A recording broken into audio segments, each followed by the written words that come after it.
বাংলাদেশের দিকে হাত বাড়ালে কিংবা খারাপ নজরে তাকালে ভারতের দিকে পাকিস্তানি মিসাইল ধেয়ে আসবে বলে হুমকি দিয়েছেন পাকিস্তানের ক্ষমতাসীন দল মুসলিম লীগের প্রভাবশালী নেতা কামরান সাঈদ ওসমানী।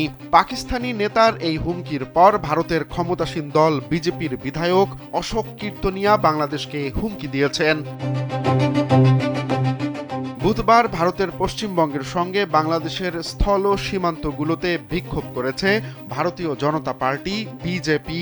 এই বিক্ষোভ সমাবেশ থেকেই ভারতের সেভেন সিস্টার্স নিয়ে বাংলাদেশের নেতাদের বক্তব্য প্রসঙ্গে বনগাঁ উত্তর কেন্দ্রের বিজেপি বিধায়ক অশোক কীর্তনিয়া বলেন, ওরা দিবাস্বপ্ন দেখছে, একটা রাফায়েল ওদিকে ঘুরিয়ে দিলেই আর ঘর থেকে বেরোবে না, ওদের যোগ্যতম জবাব দেয়া হবে।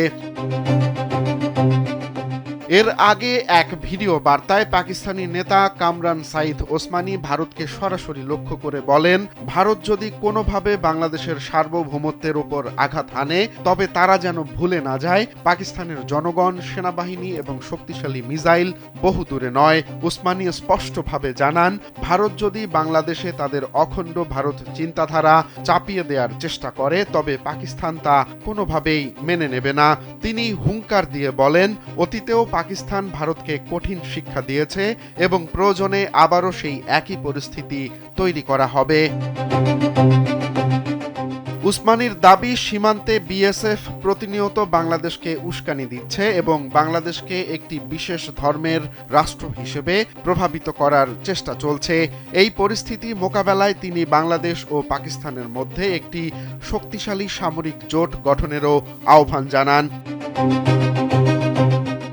রাজনৈতিক বিশ্লেষকদের মতে উসমানীর এই বক্তব্য কেবল একটি সাধারণ হুমকি নয়। যদি সত্যি বাংলাদেশ ও পাকিস্তানের মধ্যে কোনো সামরিক জোট গঠিত হয় তবে দক্ষিণ এশিয়ার আঞ্চলিক শক্তির ভারসাম্যে এক বিশাল ও নজিরবিহীন পরিবর্তন আসবে। এটি ভারতের জন্য যেমন দুশ্চিন্তার কারণ হতে পারে, তেমনি বদলে দিতে পারে এই অঞ্চলের পুরো ভূ রাজনৈতিক চিত্র। রোমান্স তালুকদার, কালবেলা।